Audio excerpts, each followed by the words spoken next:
नमस्कार प्रिय विद्यार्थियों मित्रों।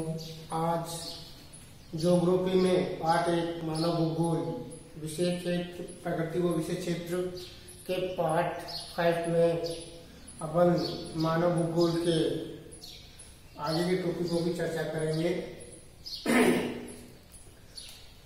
तो मानव आज टॉपिक है मानव भूगोल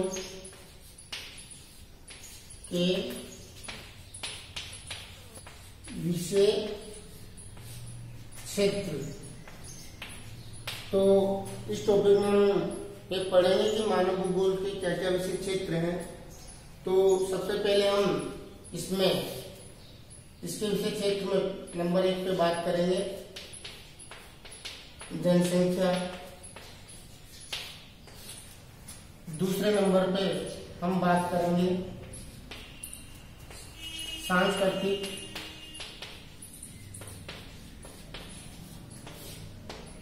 वातावरण। तीसरे नंबर पे बात करेंगे कालिक अनुक्रम।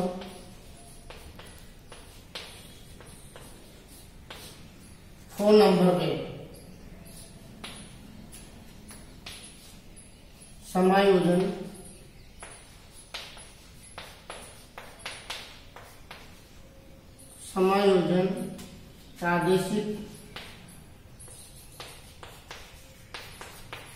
प्रादेशिक संगठन।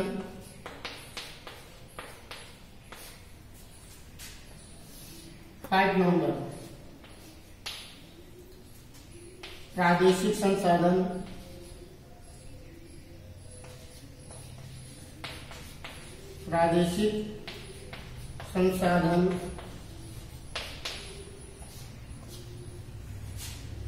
सिक्स नंबर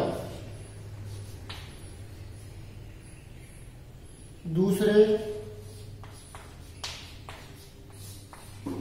प्रदेशों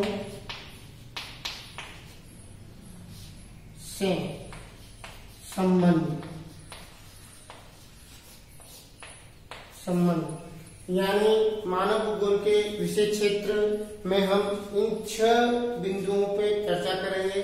सबसे पहला इसका विषय क्षेत्र है जनसंख्या, दूसरा है सांस्कृतिक वातावरण, तीसरा है कालिक अनुक्रम, 4 नंबर पे है सामाजिक प्रादेशिक संगठन, 5वें नंबर पे प्रादेशिक संसाधन और 6ठे नंबर पे है दूसरे प्रदेशों के साथ तुलना। यानी इनको एक एक करके अभी समझेंगे। तो मानव भूगोल के विषय क्षेत्र को कितने हैं? 6, जिनमें हम सबसे पहले किसकी चर्चा करेंगे? जनसंख्या की। जनसंख्या में क्या अध्ययन करते हैं ये अभी समझेंगे। जनसंख्या में हम जनसंख्या का वितरण, प्रवास, आवास आदि, यानी विश्व में किन क्षेत्रों में जनसंख्या का वितरण किस प्रकार है, प्रवास, आवास, इनके बारे में हम अध्ययन करते हैं। ये जनसंख्या मानव भूगोल का विषय क्षेत्र है। उसमें हम जनसंख्या का वितरण, प्रवास, आवास आदि की चर्चाएं करेंगे। सांस्कृतिक वातावरण में हम किन चीजों का अध्ययन करेंगे कि ये जो पृथ्वी है, पृथ्वी पर मानव द्वारा जो भी भूदृश्य बनाए गए, केवल किसके द्वारा? मानव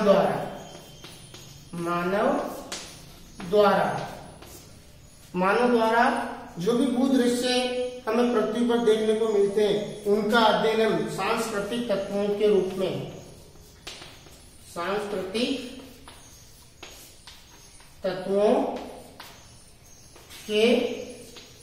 में हम सांस्कृतिक वातावरण के माध्यम से अध्ययन करेंगे। जैसे परिवहन, व्यापार, मानव द्वारा अपनी आजीविका चलाने की क्रियाएं यानी आजीविका,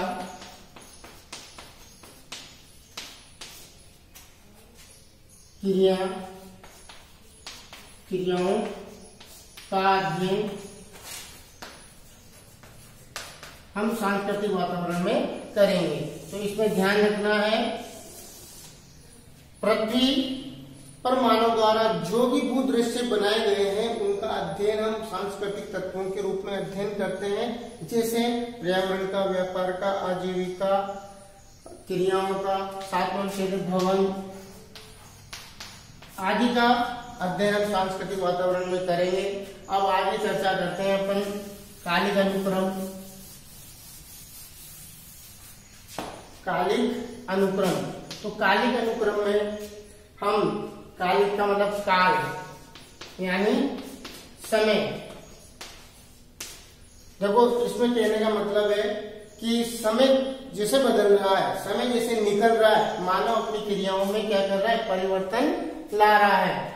तो इसका भी अध्ययन हम समय के साथ मानव की किस प्रकार की क्रियाएं रही, इसका अध्ययन हम करेंगे। यानी मानव क्रियाओं का परिवर्तन का अध्ययन हम कालिक अनुक्रम में करेंगे। किसमें करेंगे, कालिक अनुक्रम में। उदाहरण के तौर पे एक छोटा सा उदाहरण, जैसे उदाहरण आदि मानव। आदि मानव और आज का जो मनुष्य है, यानी आज का मानव, इसकी क्रिया और आज के मानव की क्रिया, इनमें काफी परिवर्तन है। आपने सुना होगा कि आदि मानव जंगल में रहता था, पूरी तरह जंगलों पर ही आश्रित था। आज का मानव जो क्रिया कर रहा है, आदि मानव की क्रियाओं से काफी अलग है। तो ये कैसे संभव हुआ, काल यानी समय के साथ मानव की क्रियाओं में क्या हुआ, परिवर्तन हुआ। उसका अध्ययन हम कालिक अनुक्रम के दौरान करेंगे। अब आगे बात करते हैं अपन समायोजन। समायोजन प्रादेशिक संगठन। समायोजन प्रादेशिक संगठन, तो समायोजन प्रादेशिक संगठन में हम बात करेंगे कि मानव द्वारा जो भी धरातल पर क्रियाएं की जा रही है, यानी पृथ्वी पर मानव की क्रियाओं का अध्ययन, पृथ्वी पर मानव की क्रियाओं का अध्ययन, साथ में ही प्रकृति के साथ मानव का संबंध, मानव का संबंध आदि का अध्ययन हम इसमें समायोजन प्रादेशिक संगठन में करेंगे। और साथ में ही संसाधनों का वितरण, उपयोग, संरक्षण आदि यानी पृथ्वी पर मानव की क्रियाओं का प्रकृति के साथ उसके संबंध कैसे है, संसाधनों का वितरण, उपयोग, संरक्षण आदि, इन सब का अध्ययन हम किसमें करेंगे, समायोजन और प्रादेशिक संगठन में। अब आगे चर्चा करेंगे प्रादेशिक संसाधन में। तो प्रादेशिक संसाधन में हम बात करें तो प्रादेशिक संसाधन की हम बात करते हैं तो प्रादेशिक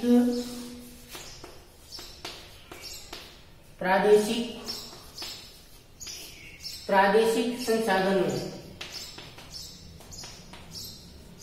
तो प्रादेशिक संसाधन है किसी भी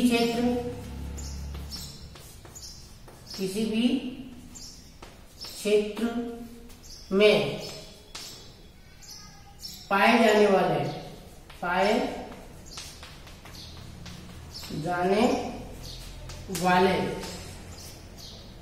जैसे जल,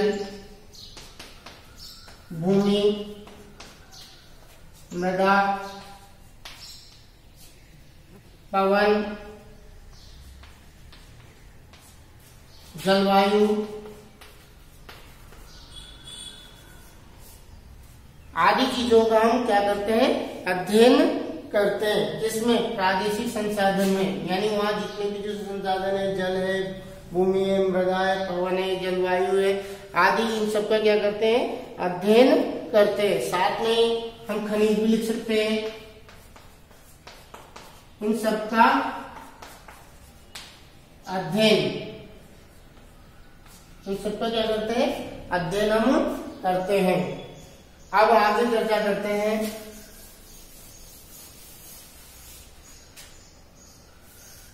दूसरे प्रदेशों के साथ संबंध, यानी प्रदेशों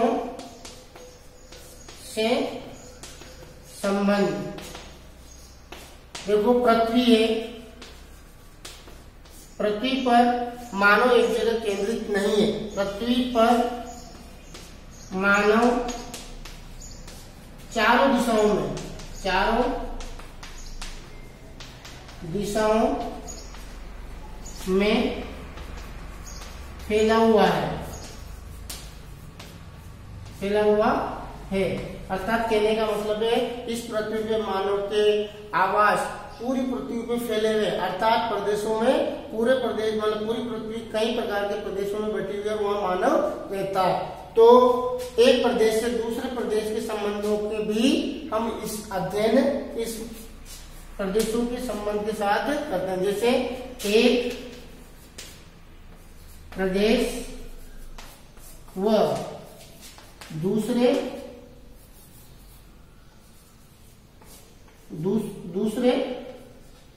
प्रदेशों, एक प्रदेश के दूसरे प्रदेशों से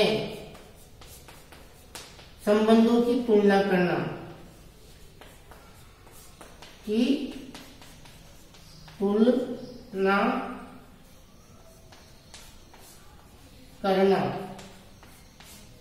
आदि हम इसमें करेंगे दूसरे प्रदेशों के संबंधों से, यानी हम एक क्षेत्र के या एक प्रदेश के दूसरे प्रदेश के साथ क्या करते हैं, उनकी तुलना करके अध्ययन करते हैं।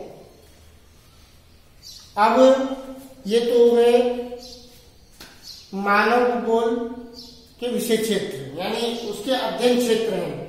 तो कितने हैं, 6 है, जिसमें पहला है जनसंख्या पे सांस्कृतिक वातावरण, कालिक अनुक्रम, फिर समायोजन और प्रादेशिक संगठन, फिर प्रादेशिक संसाधन और उसके बाद दूसरे प्रदेशों के साथ संबंध। तो अब आगे के टॉपिक पे चलते हैं। इसकी जो नोट्स है वो अभी मैं वीडियो के लास्ट में ऐड कर दूंगा। ये मैंने समझा दिया और आप उन नोट्स को अपनी कॉपी में नोट डाउन कर ले। तो आगे का टॉपिक रहेगा मानव भूगोल की प्रकृति। ये भी प्रश्न पूछा जाता है कि मानव भूगोल की प्रकृति लिखो, यानी मानव भूगोल की क्या विशेषता है। तो आगे मानव भूगोल की प्रकृति, तो मानव भूगोल की प्रकृति हम 5 पॉइंट में पढ़ेंगे। सबसे पहले इसके सीधे सीधे पॉइंट है मानव भूगोल मानव केंद्रित विज्ञान है। मानव भूगोल मानव केंद्रित विज्ञान है, यानी पहला पॉइंट तो ये हो गया। पहली विशेषता तो इसकी ये है, क्या है, मानव केंद्रित विज्ञान है। यानी हमने भूगोल में किसको केंद्र में रखा, मानव को। यानी जब से हमने मानव भूगोल की चर्चा कर रहे हैं तो कहीं न कहीं मानव उसमें आ रहा है और उसके द्वारा जो भी क्रिया प्रकृति के साथ की जा रही है उनका अध्ययन ही मानव भूगोल में किया जाता है। इसका तात्पर्य है कि मानव भूगोल मानव केंद्रित विज्ञान है। विज्ञान का तात्पर्य किसी भी तथ्यों का क्रमबद्ध अध्ययन करना ही विज्ञान कहलाता है। तो हम जो भी अध्ययन करते हैं मानव भूगोल में वो मानव केंद्रित होता है। और उसका हम उसमें क्रमबद्ध अध्ययन करते हैं। अब दूसरा है मानव भूगोल, सामाजिक विज्ञान है। सामाजिक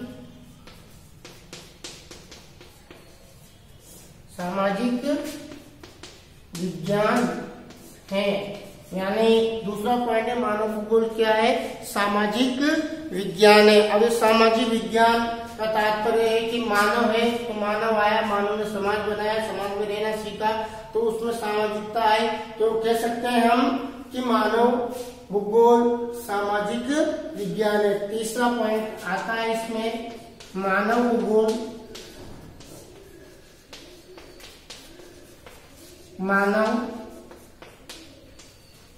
पारिस्थितिक की, मानव भूगोल पारिस्थितिकी है। तीसरी विशेषता इसकी आती है मानव भूगोल मानव पारिस्थितिकी है। कहने का मतलब है मानव ने एक पारिस्थितिक तंत्र का निर्माण किया है, जिसका अध्ययन हम मानव भूगोल के अंतर्गत करते हैं।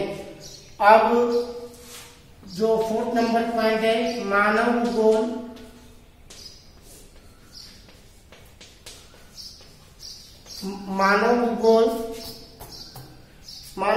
के तत्व, मानव भूगोल के तत्व पार्थिव एकता पर आधारित है, पार्थिव एकता पर आधारित है। यानी कहने का मतलब है मानव भूगोल के जितने भी तत्व है पार्थिव, यानी पार्थिव मतलब पृथ्वी की एकता पर आधारित है या उससे संबंधित है। अब 5 नंबर मानव भूगोल क्षेत्रीय भिन्नताओं पर आधारित है। मानव भूगोल क्षेत्रीय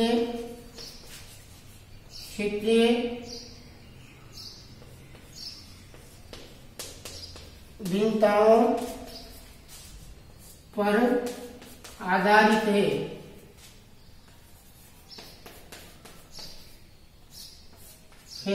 यानी क्षेत्रीय भिन्नताओं पर आधारित है। ये मानव भूगोल की 5 क्या हो गई प्रकृति, यानी मानव भूगोल की 5 प्रकृति है। सीधा प्रश्न पूछ लिया जाता है कि मानव भूगोल की प्रकृति लिखो, तो आपको ये 5 मानव भूगोल की प्रकृति लिखनी है। अब मैं आज ये पाठ है मानव भूगोल की प्रकृति विषय क्षेत्र यानी समाप्त है। इसके टोटल 5 पाठ बने हैं। जिन छात्रों ने इन 5 पाठों में से अगर पहले के पाठ नहीं देखे यानी उनके वीडियो नहीं देखे, तो वह स्कूल के चैनल पर जाए और वहां से इन वीडियो को देख ले। यानी आज एक पाठ पूरा हो गया है। अब एक बार फिर कहूंगा आपसे कि इस चैनल को ज्यादा से ज्यादा सब्सक्राइब करके लाइक करें, और जो बच्चे अभी भी दूर हैं उनको इस चैनल के माध्यम से जोड़ के उन्हें भी ऑनलाइन पढ़ने का अवसर आप द्वारा दिलाया जाए, ऐसी मेरी कामना आपसे है। अब मैं इस वीडियो के अंत में आपसे ये नोट्स अभी शेयर करूंगा, जिनको आप नोट डाउन कर लें। अब एक और चीज मैं कहना चाहूंगा कि जैसे ये अभी बोर्ड परीक्षाएं है, लॉकडाउन के चलते हुए अभी अधूरी है, जिसमें 12वीं क्लास की जो भूगोल की क्लास है, मतलब भूगोल विषय के जो पेपर है वो भी नहीं हुआ, तो उन स्टूडेंटों के लिए भी फायदेमंद है। वो चाहे तो उनको रिवीजन के तौर पे भी इन्हें देख सकते हैं। परीक्षा का कोई भरोसा नहीं है, कभी भी एकदम सूचना आ सकती है, उसके लिए भी आप तैयार रहें। तो उन बच्चों के लिए भी ये फायदेमंद रहेगा, वो भी रिवीजन के तौर पे इनको देख सकते हैं। तो मैं अभी बता रहा हूँ, इन नोट्सों को आप देख लें। आज हमने पढ़ा था मानव भूगोल के विषय क्षेत्र, तो कितने पढ़े थे? 6 पढ़े थे, जिसमें से पहला जो है जनसंख्या है, फिर दूसरा सांस्कृतिक वातावरण है, तीसरा कालिक अनुक्रम है। और ये 4th नंबर पर थोड़ा बड़ा है, समायोजन व प्रादेशिक संगठन। फिर 5 नंबर पे प्रदेश के प्राकृतिक संसाधन है। प्राकृतिक संसाधन के बाद लास्ट अन्य प्रदेशों से संबंध है। अब इसके बाद हमने सेकंड टॉपिक पढ़ा था मानव भूगोल की प्रकृति। 5 प्रकृति पढ़ी थी, जो ये आपको दिख रही होगी। इसको भी आप पोज करके या स्क्रीनशॉट करके लिख ले। ये आज एक पार्ट पूरा हो गया है। मैं पूरा एक बार बता दूं, जिन बच्चों ने नहीं लिखा हो शुरू से ही लिख ले। जैसे ये भूगोल शब्द का प्रथम बार प्रयोग मानव भूगोल की शाखा। हमने मानव भूगोल की शाखा में भौतिक भूगोल और मानव भूगोल पढ़ा। फिर हमने मानव भूगोल की परिभाषा पढ़ी, जिसमें सबसे पहले फ्रेडरिक रेटजेल की पढ़ी, फिर एलन सी सैंपल की पढ़ी, ये सब। फिर हमने विडाल डी लावलास की पढ़ी, फिर डिकेन और पीट्स की पढ़ी। फिर मानव भूगोल के उपक्षेत्र पढ़े, फिर मानव भूगोल के सिद्धांत व विचारधारा पढ़ी। तो ये 3 थी, संभववाद, नवनियतिवाद आदि। अब आज हमारा टॉपिक था मानव भूगोल के विषय क्षेत्र। इनके मैंने बता ही दिए, फिर भी एक बार इनको देख ले और लिख ले। अब कल से पार्ट 2 शुरू होगा। धन्यवाद।